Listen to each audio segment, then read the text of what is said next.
Support this podcast via our Patreon and get more writerly goodness. Visit patreon.com/nanocast to join up. Welcome to NaNoWriMo Every Month. My name is J. Daniel Sawyer. I'm the author of some 20 books, 34 short stories, and numerous articles and other things, and I am your guide on this journey to use NaNoWriMo to level up to professional output levels. Welcome to The Questions, Episode 47. Today, Caine asks, when writing a team of protagonists, how do I keep from head-hopping? How can I identify when I'm doing it in the first place?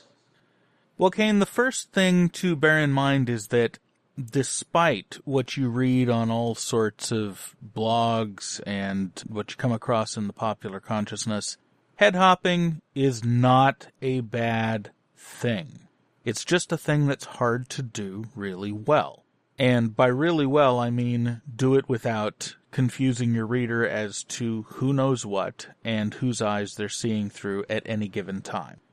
If you head hop well, then it doesn't matter. All that matters is that your readers can follow the story and aren't confused by what you're doing. If you have any other questions in your head about any point of craft that is considered gauche and off limits, ignore it.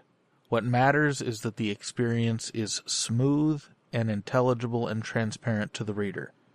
There are lots of points of style and craft that are worth learning and refining and getting better at, but all of those ultimately are in service of your ability to communicate with the reader. Early writers are discouraged from head hopping because it's difficult to do it right for most people. Some people can do it very well. In fact, some people do it very well in first novels, such as, for example, Gail Carriger with Solus. She's not the best in the business at the omniscient narrator, but her first book head hops all over the place and you're never lost. That's the way to do it. Now, how to keep from head hopping. This is all about point of view discipline. If you're looking through the eyes of character A, we'll call him George, and he's in a scene with Fred, Elizabeth, and Samantha, then George better not know things or think things or perceive things that are actually coming through Samantha, Fred, or Elizabeth's eyes. So, for example, if while George is listening to Samantha give a lecture, and during this process, Frank, who's sitting next to George, is having trouble with his hemorrhoids, while Samantha is experiencing menstrual cramps and Elizabeth is hungry, unless they've talked about these things, these are not things that George is going to know. They may be things that George can deduce, based upon their actions, their bearing, or his previous knowledge. For example, he may know that Frank has hemorrhoids, and in noticing Frank shift uncomfortably in his seat, he deduces that Frank's hemorrhoids must be flaring up again. And he may know that Samantha is due for her period because they're lovers, and that's the sort of thing you notice about your lover. And he notices that she's holding herself unusually erect and that she's speaking with an edge in her voice that connotes discomfort and that she's sort of babying her lower abdomen, and then deduces that she's having bad cramps this month. While Elizabeth might be compulsively scribbling images of food onto her notebook, and George can see that from where he's sitting, and he had noticed that she made a comment earlier in the day about having to skip lunch because she had an appointment with her guidance counselor, and so she must be really hungry if she's not listening to this amazing lecture and instead is drawing images of apples and french fries and pizza on her notepad. All of that keeps you in George's point of view while telling you an immense amount of what's going on in the other characters' heads.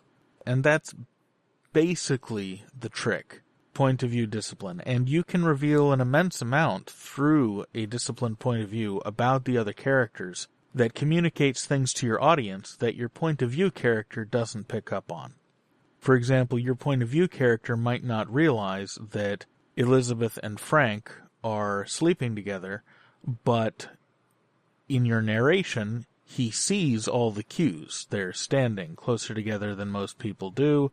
They're touching each other more frequently than people who are just platonic friends or acquaintances do, or they're prone to smiling at each other more often. Now, to do this, your point of view character won't notice the comparative. He won't notice more than other people do, more often than you'd expect. But what he will notice is when it happens, and you can tell the audience what's going on by mentioning each event in a way that it appears to the audience that it's more frequent than would happen in a casual relationship, while having your point of view character be oblivious because he doesn't think that they'd be a good couple and neither of them have ever confessed to him that they're attracted to each other. Or perhaps one of them is married and your point of view character would not expect from either of them that they'd participate in an adulterous affair or anything like that. Those are ways of slipping information through your point of view character that your point of view character doesn't realize the significance of. Now, if you want to write a constrained point of view, like I've been discussing, and you want access to your other character's internal states, then what you'll want to do is use multiple points of view. And the easiest way to do multiple points of view is to head hop after a line break. That's sort of the universal symbol. I'm shifting in either time or point of view, and as long as you ground your reader in whose new point of view you're in the first sentence, you're doing pretty good. Now you can also head hop using constrained point of view at sentence breaks or paragraph breaks or whatnot in a way that's invisible to the reader but where they don't lose track. It's just harder. It takes more discipline. It involves being sure to root your reader in whatever point of view they're in anytime you shift. Now, this is different than an omniscient narrator who, rather than head hopping to a constrained point of view, is sort of floating above them and describing to you what each of them feels like. There's a lot more tell and a little less show in an omniscient point of view than there is in a multiple head-hopping, constrained point of view type of situation. Dune is an excellent example of omniscient point of view narrating. It's an incredibly complicated universe that wouldn't have worked at all with a rigidly constrained point of view, and so he shifts between a floaty above the fray omniscient point of view and jumping down into constrained points of view for limited periods of time. So those are some things to think about, and I hope that answers your question. As far as how you can identify when you're doing it wrong in the first place, you just said when you're doing it, but the problem is not if you're doing it, the problem is if you're doing it wrong. And that would be when your beta readers get lost, or when reading the story back to yourself, you get lost. If you get lost and you don't know whose eyes you're looking through, you've done it wrong, and you need to go back and make another run at that part of the story.